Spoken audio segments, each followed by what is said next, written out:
Hi, everyone. Welcome to Magic Hours Equinox Tea Circle. We are very excited to have you.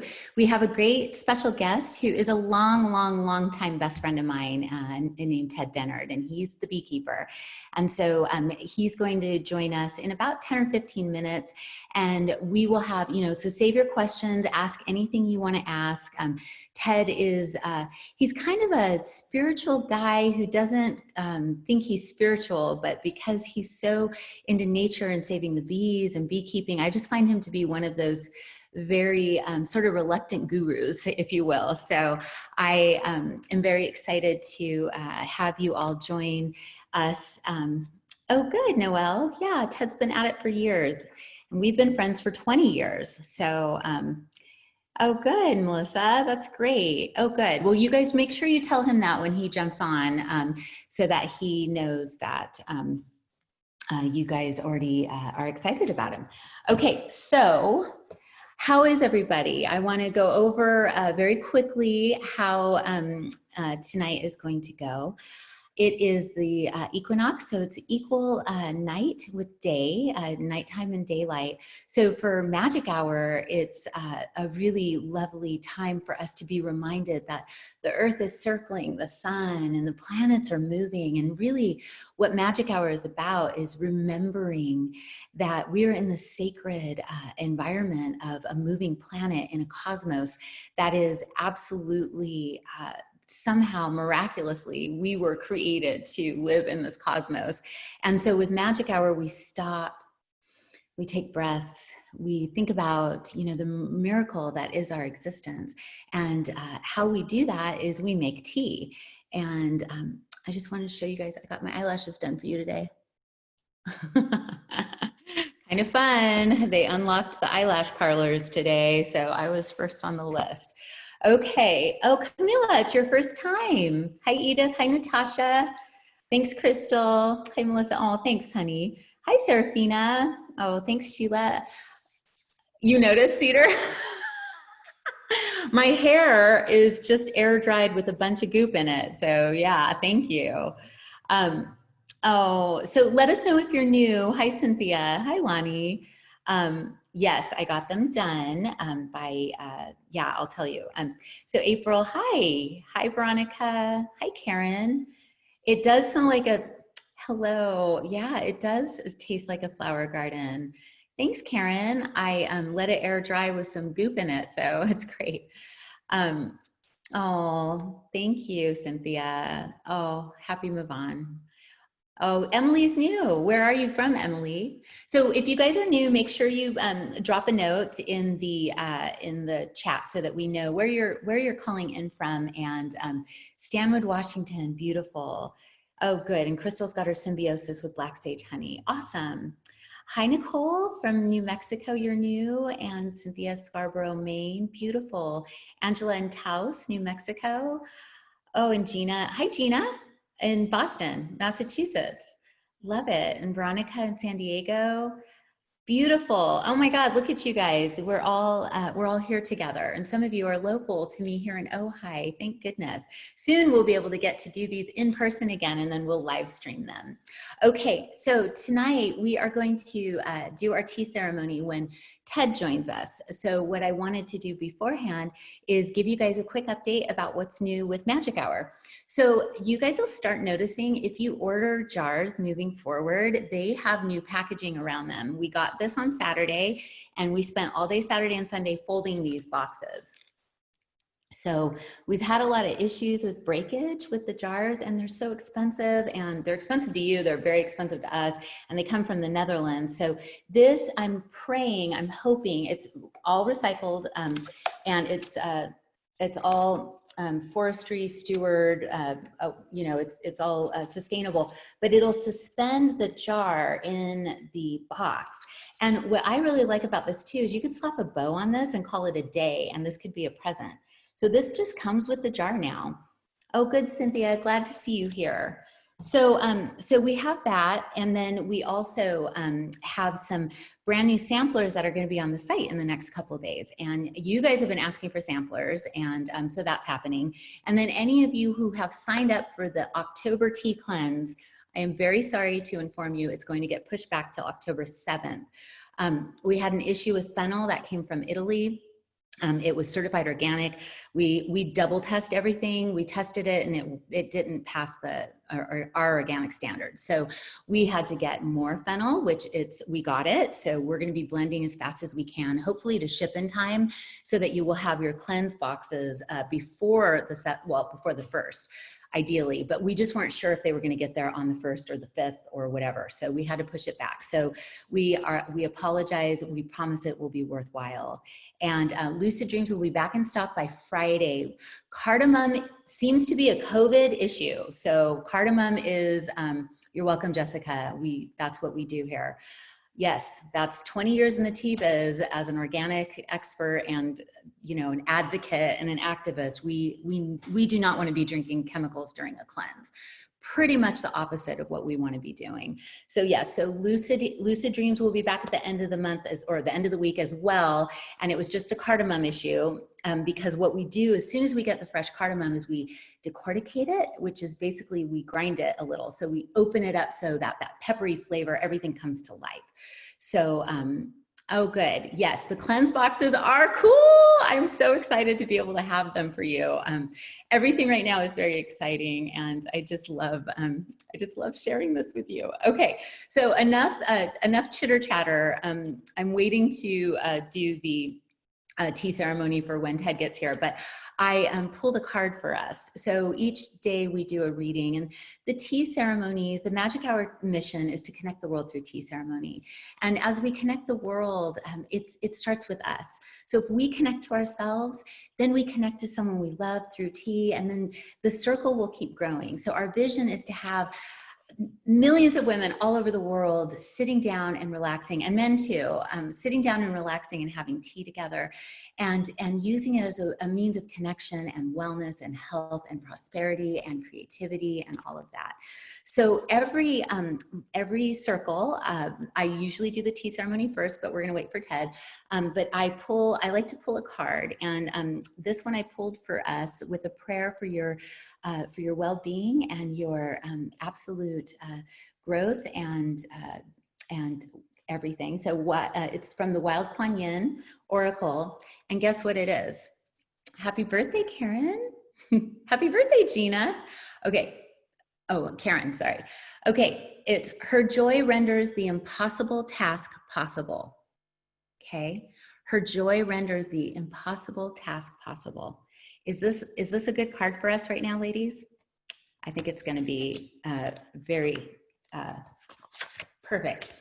So I have a task for you. It is a sacred purpose burned in your heart, and you experience it as desire, as the big, bold dream that you may not dare to speak aloud. You must trust me and my power, for that is greater than any doubt or fear. I have created this task, this sacred purpose, just for you. It will ask many things of you. You shall have to give up what you have been holding on to in order to open your arms to receive it. Should we do another funeral for our bad habits? We'll be doing that during the cleanse anyway. In dropping your ideas of impossibility and stepping into the joy of the journey, my beloved divine wild child, your destiny will be manifested through you rapidly, and all manner of miracles shall assist you on your way. I've had some miracles this last week I'm going to tell you guys about. Such fun you shall have in the process of discovering what you are capable of when your heart is open and you believe in me unconditionally. That's just the divine. I just say God. When you leap, do it with joy upon your lips as you squeal with glee, and know that even the trickiest task shall be made attainable through my grace. There is something you are meant to do. Okay, ladies, let's tune into this. You've been growing towards it your entire life. All your life circumstances, lessons, and situations have been teaching you valuable skills and wisdom so that you are equipped for the tasks demanded by your divine destiny. You may know clearly what those tasks are, or they may as yet be a mystery to you. You may not be a big picture sort of person, preferring to focus simply on accomplishing the many smaller tasks every day. But even without the vision, this daily disciplined approach will lead you higher and higher until you have ascended the peak of your own personal mountain and can see the broader picture of how all those smaller tasks have prepared you for a bigger journey of passion and purpose. For you to take this next step, whether it feels like the leap that will launch your destiny into an entirely new level of manifestation, or whether it just feels like the next step and not a particularly significant one at that, on your journey, you are being guided. The oracle tells you that to truly take this next step, no matter how big or small you may imagine it to be, you must let go of doubt, fear, hesitation, judgment, and control. Now that is no small task.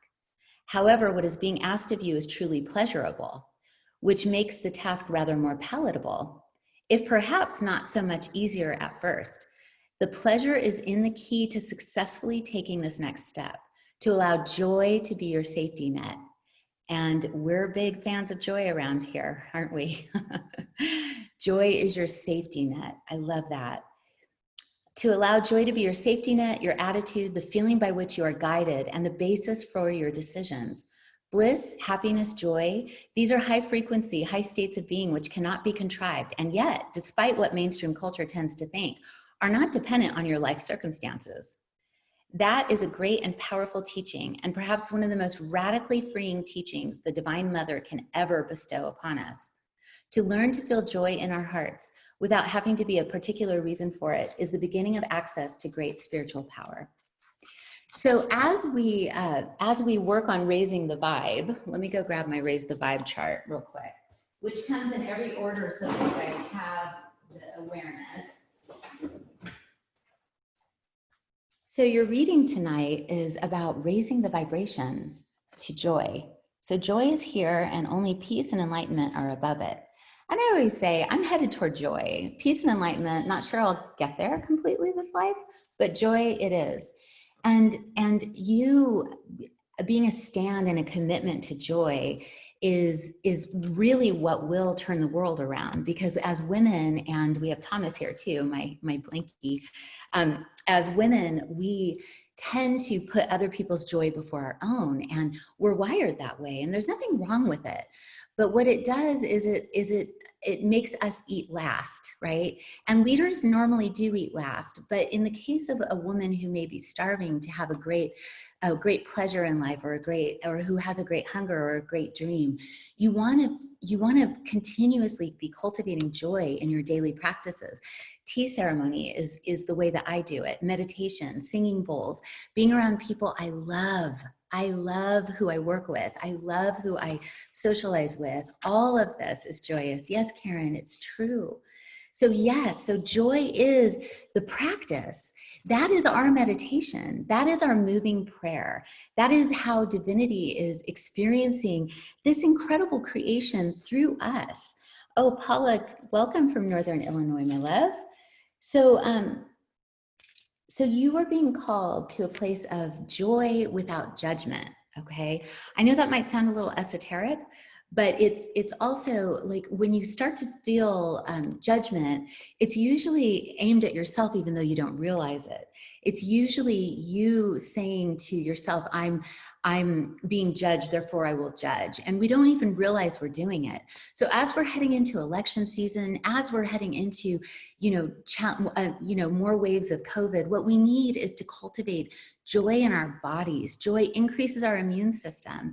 It creates such a positive energy for everyone around us. And you are the light in your life, okay? So you can generate that. So there's a little practice that I'm going to read to you. Okay, so this is our moving meditation, and then we'll do the tea ceremony as soon as Ted gets here. Sit quietly and visualize, feel, or imagine a softly gurgling fountain of pure, cool water. Okay. The fountain is made of a beautiful stone, perhaps marble or crystal. It sits in a beautiful, spacious, sacred space, perhaps in a temple or in nature. Just being near this fountain makes you feel good, happy, peaceful, and relaxed. As you get closer to this fountain, You may even find you feel a bit giggly or euphoric, and with each gurgle of water in the fountain, a corresponding feeling of joy gurgles in your heart. The more you sit near or even in this fountain, the more it cleanses you gently from a deep cellular level, and you just feel really good, happy, joyful, smiling.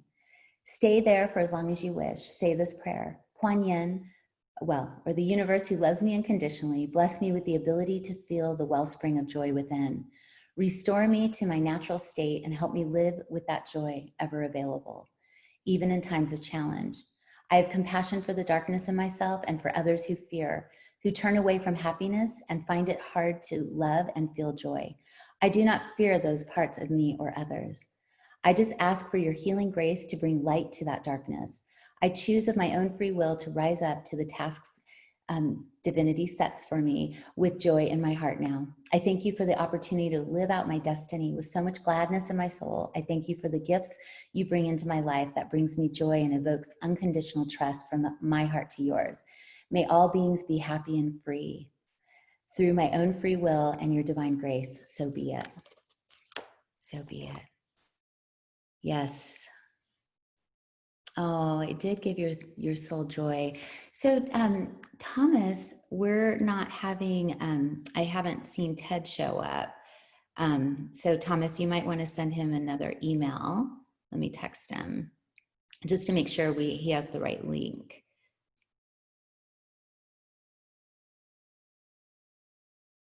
Okay. So we'll see. Ted moves in his own time. He's slow and chill like the bees. I'm a hyper tea lady. So I'm going to go ahead and start the tea ceremony now so that we can have our tea. And then I have another little ritual that I'm very excited about. Okay. So I'm going to bring you over here.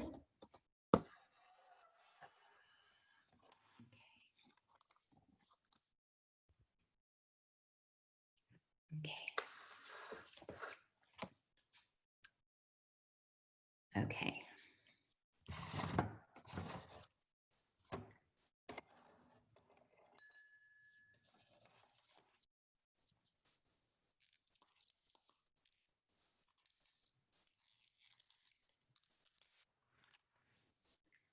Okay, everybody get your tea. Tell us what you are drinking in the chat if you can.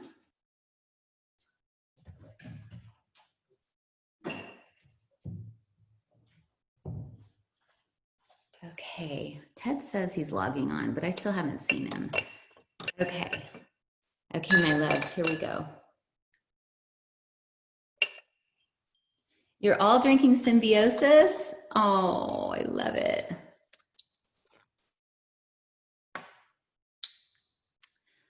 Okay, here we go.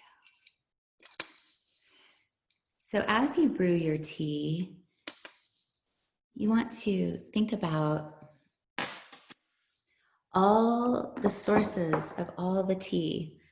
So the butterfly pea flower is from Thailand, northern Thailand.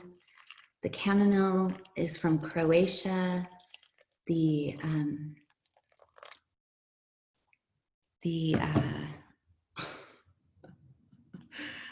asking if he can call in from his car. It's friendship for you. Okay, so let me see. Okay, but this is life, right? This is always how it is. Okay, so the chamomile is from Croatia. The echinacea is from North America. There's cinnamon from Sri Lanka and Vietnam. This is a really precious tea. So as you steep your tea, you can infuse it with your energy, right? So you can take it and you can bless it, sending blessings to your tea, sending energy, love, and gratitude.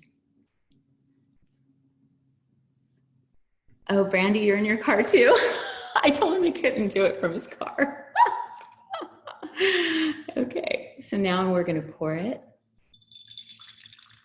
And I made this really strong, so I'm gonna keep steeping it. But you can already see the hibiscus turning it pink, which I love. And then later the butterfly pea flower will start turning it purple.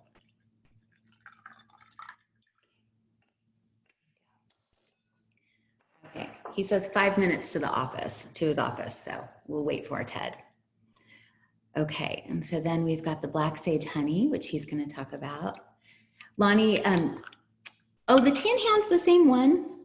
This is the same one, Edith. See, it's not huge, it just looks big. Interesting, so you must have less minerals in your water if yours doesn't turn purple or if it stays green. So you might be using water that has no minerals. So minerals are actually what will attach to the mineral, to the herbs, to the dyes in the leaves, and then it'll turn a color. But you just want to make sure, because it does turn pink. It should at least turn pink. Okay, so I'm going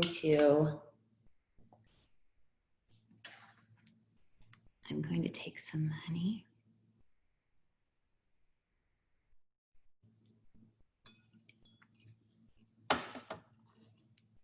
Okay.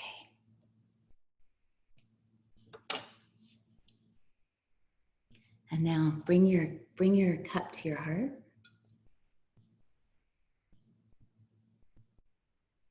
Oh, Noelle, that's beautiful. Great, okay. So bring your cup to your heart chakra. Your heart chakra is where all the energy of the earth that you take in from being on planet Earth comes up through the body, through the feet, and through all the lower chakras. And all the divinity and all the messages of your angels and God and the divine and the cosmos, they come in through here, and everything meets and forms in the heart. And the heart's projection is how you can manifest. It's how you can live joyfully. We always talk about generating joy, and as we are focused on generating joy, what it feels like and what it sounds like is that bubbling sensation in the heart when you get excited from a heart space, not necessarily butterflies, but the heart. So it could be a melting feeling, it could be a joyful feeling. And so you just want to bring your cup to your heart and breathe in through your heart and project that amazing, magical, electromagnetic healing energy into your cup. One more deep breath. And actually one more.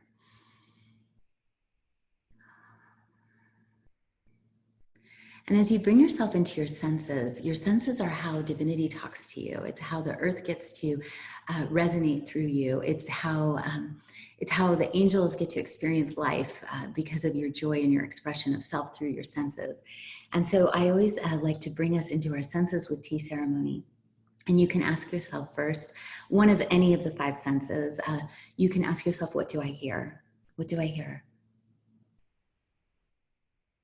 I hear Ted stressing out trying to get to his office. I hear the wisdom of relaxation, chill out. I hear that. I hear the refrigerator buzzing. Okay, what do you hear?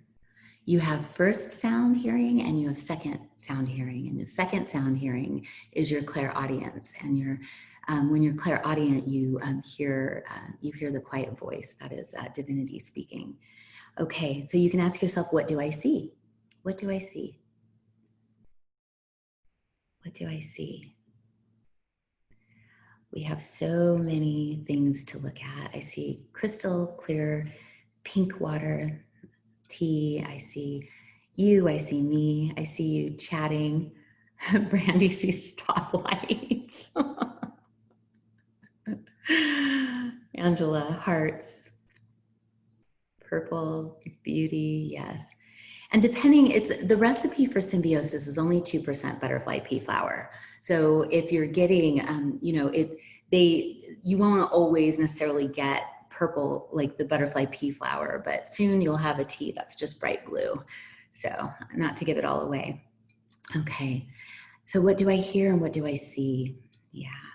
And then ask yourself, what do I feel? What do I feel? I feel joy in my heart for being here with you. So much joy. And I don't even feel frustrated that Ted's late. I just feel joy because I love you guys so much. And I love offering this to you. Love, love, love. Okay, now you can ask yourself, what do I smell? What do I smell? Really strong cinnamon this time for me. Cinnamon and hibiscus. What do I smell? And the smell of honey. Wonderful. And then you can ask yourself, what do I taste? And you can do this more slowly. And this is one way to satisfy your senses so that the great hungers of your destiny and your purpose get a chance to be felt through you versus always just running around. This helps us stop and slow down and be together. Lovely. Okay, so now we're here. Strawberry, Elaine, you got it. You got it. I put strawberry as the secret ingredient.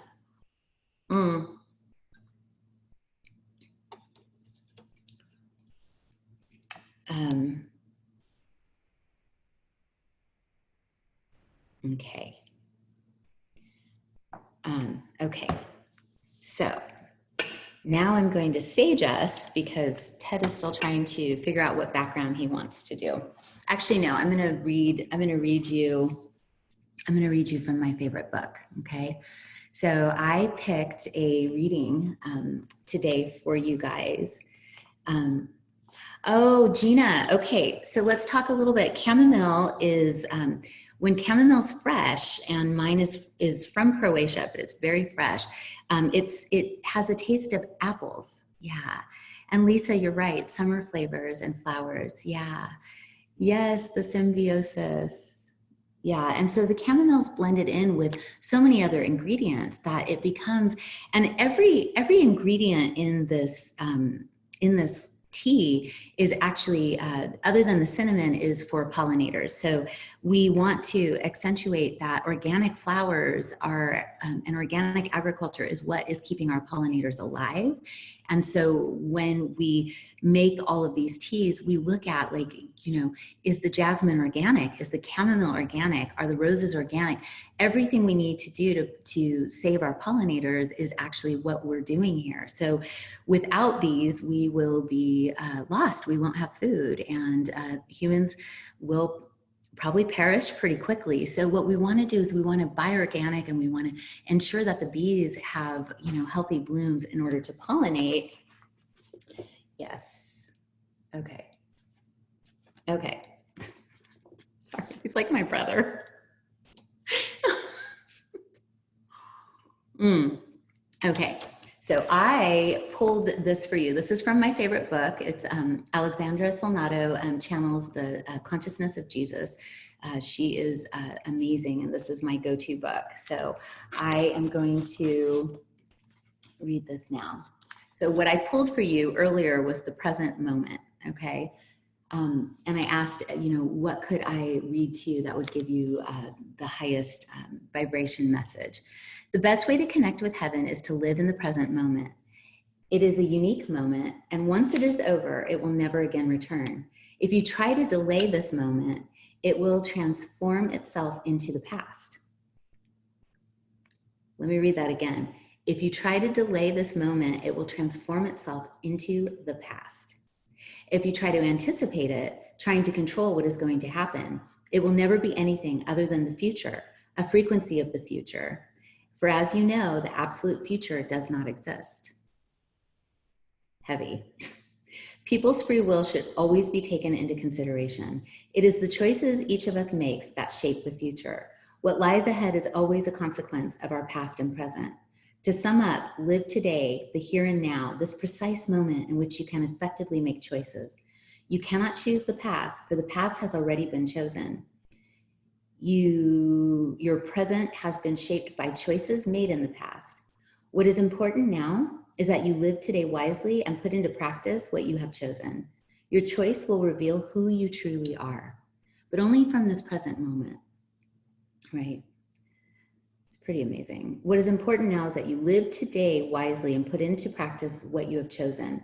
Your choice will reveal who you truly are. If you live the here and now, if you live this moment with intensity, you will be so in touch with your feelings and emotions that you will have no other option but to choose in accordance with these. And so you will build your future based on, not on suppositions, but on the facts that reveal your true being. And this future can be nothing other than prosperous and happy. Do not forget, to feel anguish and guilt is to live in the past.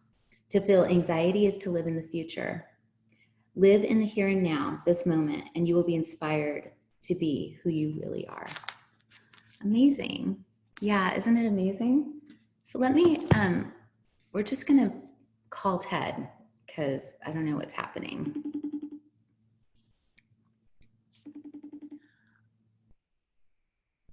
It's a great book. Or we can just push him to next week. Oh, which number was that? I think it was 57. Hi. Ooh. Do you just want to do it this way? I am looking for this link. I am. Okay, Thomas sent it this morning to you and Tracy. He's a Sagittarius to marry like me, which you have to, he's laughing, she's laughing. Yeah, you're doing my chart next week, hopefully. He's being textbook right now, but I'm the Sagittarius who showed up on time. Candace says, hi, Ted, lol. Natasha says, I'm Sag too. I planned for this. I do have a Cap rising. You're right to marry my saving grace. Okay, webinar, this one. Thomas said he just resent the link. Oh, Melissa's a Sag and Vedic, yeah. Dr. Marlene, you're a Sag too? How cool. Okay, are you on? We already did our reading. We did our tea ceremony. And now there we are. Oh my God, Ted. Okay, thank you, dude. All right. There he is. Hold on, I can't hear. Okay, turn on your sound, please. Wait. Sound? Keep talking. Why can't I hear? Turn on your sound. Sorry. Okay, I'm pausing the recording.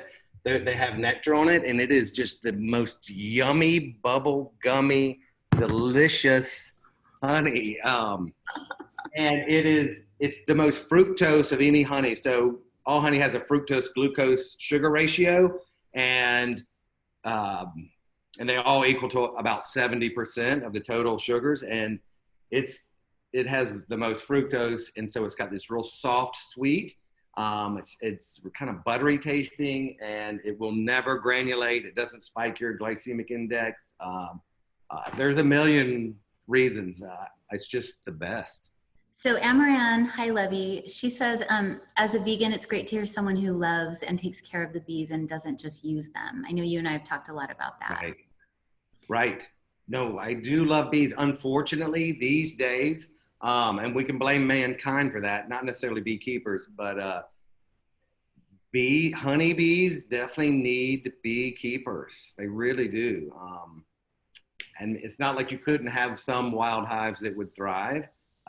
But honestly, it's kind of like animals, right? If you're wild dogs, you're going to have all kinds of diseases and have problems and end up dying early. But if you get taken to the vet, you can stay healthy. So it's kind of like that these days, unfortunately. Interesting.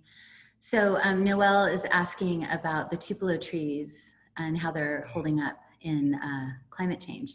So they are part of an endangered ecosystem called the Tupelo cypress swamp. You really can only find it kind of from the South Carolina along the coast through northern part of Florida, and then it moves over into like the Gulf states a little bit. But yeah, they are, yes, it's the same like everywhere, right?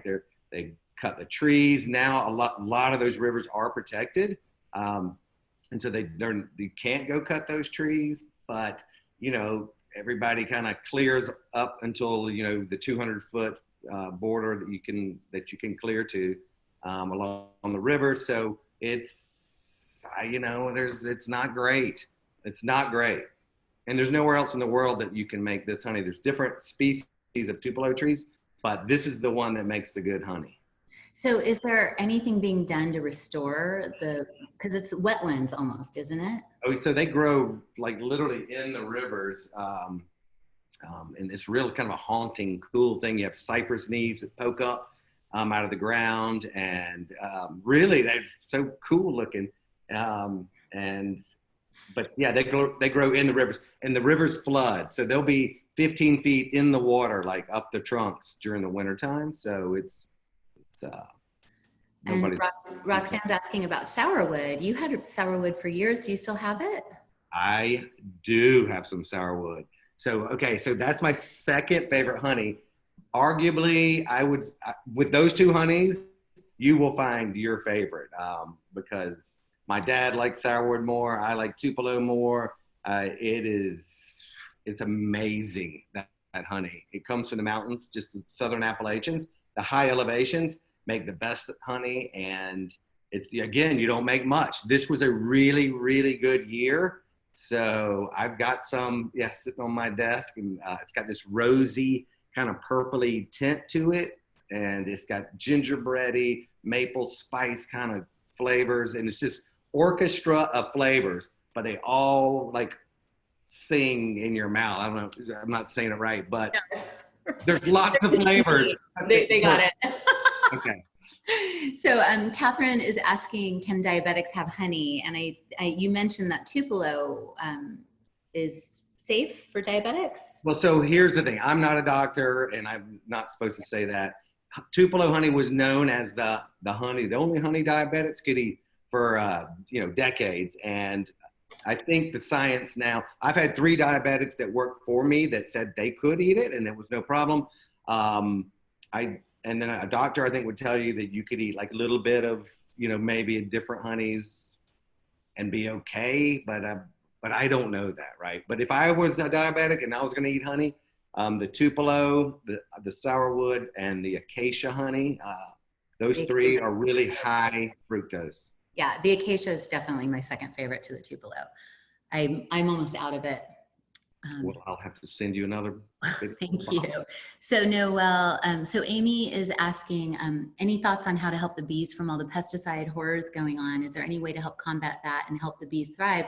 Well, number one, Amy, is, the tea symbiosis it's all organic blooms from all over the world. And we just bought a lot of land in Ojai, and we're making it a pollinator garden with medicinal herbs and flowers. So you can actually cultivate, buy organic and then cultivate things close to home, even in your yard. But Ted, you have all sorts of other things you can add to that.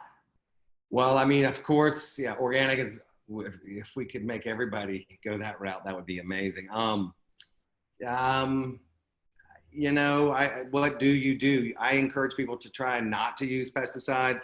If you have to use them, to follow the label, use them like right at dusk, when it's getting dark, when the bees are going home. And make sure it's watered in. Don't ever use 7 dust. That stuff should be outlawed. I hope I can say that. Because the dust gets on them like pollen, and then they take that back to the hive, and that kills like most of the bees. It's terrible. So I think if you're going to use something like that, you got to be really smart about it. But of course, yeah, if you can do organic gardening, that's the best, right? And it's more regenerative. Yeah, you got it. So Valerie is asking, can you talk about raw versus processed honey? Yes. So raw honey. Where are we? So let's pick one. Oh, yeah, this is interesting. All right, so this is sort of mostly acacia raw honeycomb. Nothing more raw than that. This one is from the rainforest, and the Brazilian rainforest. Crazy taste in that one. Raw, so that's like completely untouched. You cut the honeycomb out, put it in the box. So then the next step is, if you're going to extract the liquid honey, you cut the cappings off, spin it out, and you put it through a little strainer, which is fine, to get the wax and bee wings and all that out.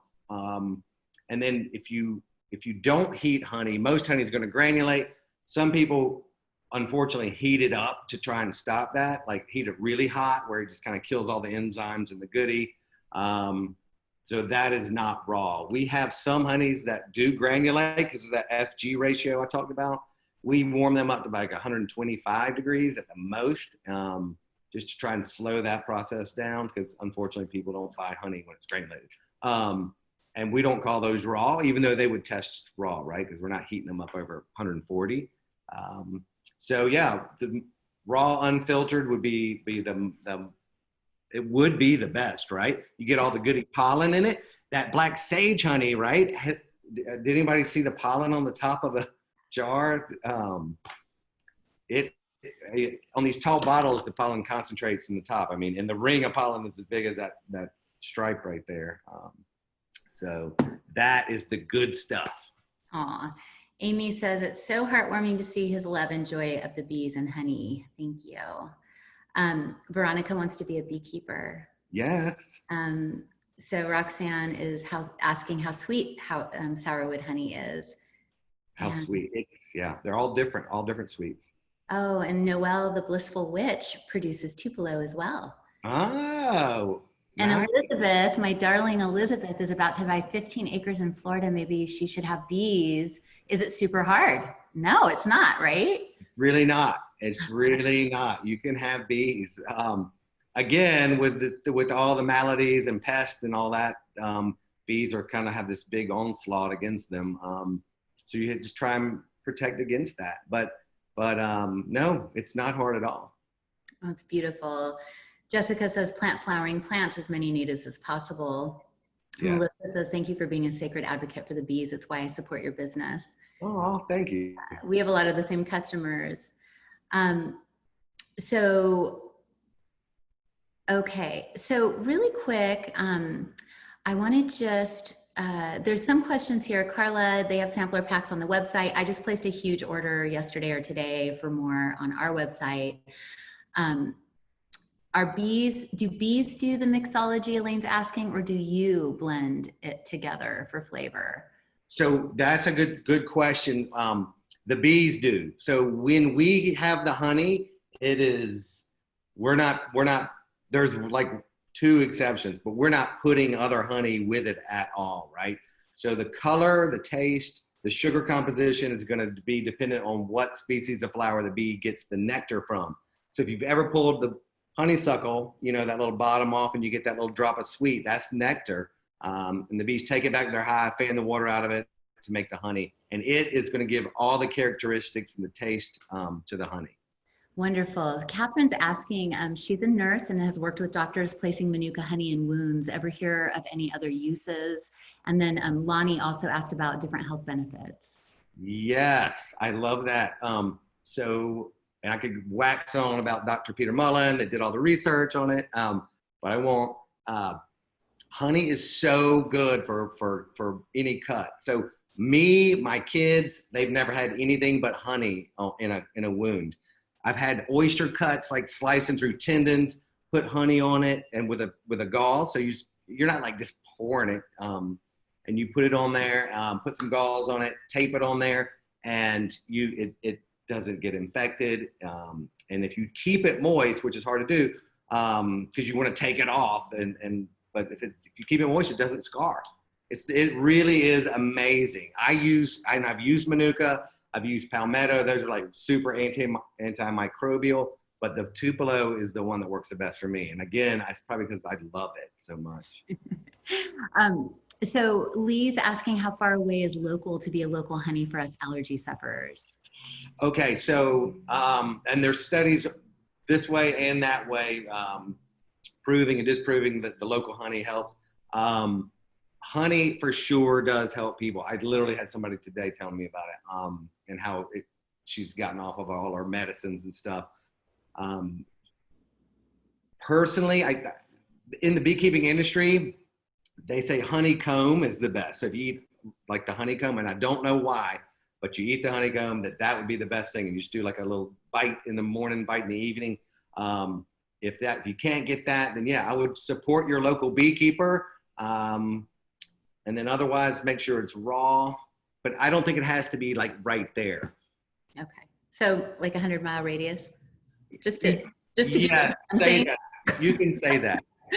Okay. Like people eat Tupelo honey, and I know that the only pollen in there is Tupelo because there's nothing else blooming where those trees are blooming, and it helps them with their allergies. And like now, but that was back in April, and it's certainly, you know, that pollen's not here, even though it's just down the road. So Noelle says the Latner family produces the Tupelo and I work for them. Jerry has been doing it for over 60 years and I've learned so much from him. Yes, I do know them. Yeah. Awesome. Okay, so I just have a couple more questions. We usually end at 5. So Mary Jo, hi Mary Jo. My son is afraid of being stung. He may be allergic. Just a bit of basic info on types of bees and what honeybees look like. Mary Jo, I will give you access. Thomas is on the call. He'll give you access to the videos, the membership videos that we did for TED. I think we made them available to everybody. I think there was a lot about smoking them and moving slowly and stuff like that. But anything, Mary Jo helped me deliver Sage, by the way. She was my doula. So here she is asking about her son. So. Well, let me just say that there's 25,000 species of bees around the world, 3,000 native North American species. Honeybees are one of the only like big, you know, like colonizing bee, bee species. They're, you know, you can look up what they look like, right? Bees typically though are not going to want to sting you. Those yellow jackets, those nasty little things, those are wasps, and they live in the ground, and they are responsible for most of the stings. Most people are only allergic to one species of either wasp or bees, and then some people are allergic to all of them, but very, very, very rare. Good. Okay, well, guys, we have a lot more questions. If you want, you can email me at Zhena@clubmagichour.com, and I'll see if I can get Ted to answer some of these for you, maybe in our next blog. And, oh, Thomas is already on it. Thank you, Thomas, my blankie. I'm feeling guilty. Like, could email me. No. Oh, you want to? Well, some people have to go, but if anybody wants to stay, you can. We can stay for a few minutes, but everybody's thanking you. The company name is Savannah Bee. And Natasha says, love listening to Ted. I've enjoyed the honey for many years. Jessica, yeah, it's savannahbee.com. And you're welcome, Mary Jo. Oh, thank you, Marjorie. Thank you, Amaran. Absolutely. So Amaran, it might be the one thing you do that's not vegan, but if it gets rid of your allergies, then maybe that's the blessing, right? Okay. And then, oh, you're welcome, Lee. Thank you. Okay, we have one more question that I really like. Gwen is asking, they use bees to sting purposely for Lyme disease. Jury's still out on this, but it's gaining popularity. Have you heard of that? Mm-hmm. Yeah, so apitherapy is using bee products for medicinal purposes, and the bee venom is really good for autoimmune diseases like multiple sclerosis, certain type of arthritis, tendinitis, like all kinds of stuff. I could go on, but it is, yeah, the bee venom, I sting people that have arthritis and some problems, and I've sting myself sometimes, or I have in the past. But yeah, it's powerful medicine. It really, really is. Well, Noelle is saying she's using bee venom therapy for her breast cancer. Noelle, also, can you email me so I can send you some tea, please? I have a special tea that I want to send you. Heather in Brooklyn says, bee blessing, power animal we often overlook, huge appreciation. Gwen, it sounds crazy, but divine. There's a type of vegan called vegan, Sherry says. I love that. You guys, he's going to be marketing to vegans now, so it's great. It's great. Yeah. Okay. All right, you guys, I'm actually, I have an event to go to, so I love you all so very much. I want to thank Ted for showing up, and I'm glad, Tamara, you can do his chart. I'll give it to him as his Christmas present or his birthday present. Tell him how he can, embrace his Sagittarius nature. So, Carla, love you. Bye, Noelle. Thanks, Natasha. Bye. Bye, Amy. Thank you. Bye, Lisa. Bye, Dr. Cherie. Bye, Ray. Bye, Gina. I love you guys. And don't forget, next Tuesday at 4 p.m. Pacific time, we will have another amazing guest. And we are going to be starting our cleanse October 1st. So 2-week cleanse. I hope you guys will join me. I love you. I will talk to you soon. And I will call you, Ted. Okay. Thank you, everybody. Love it.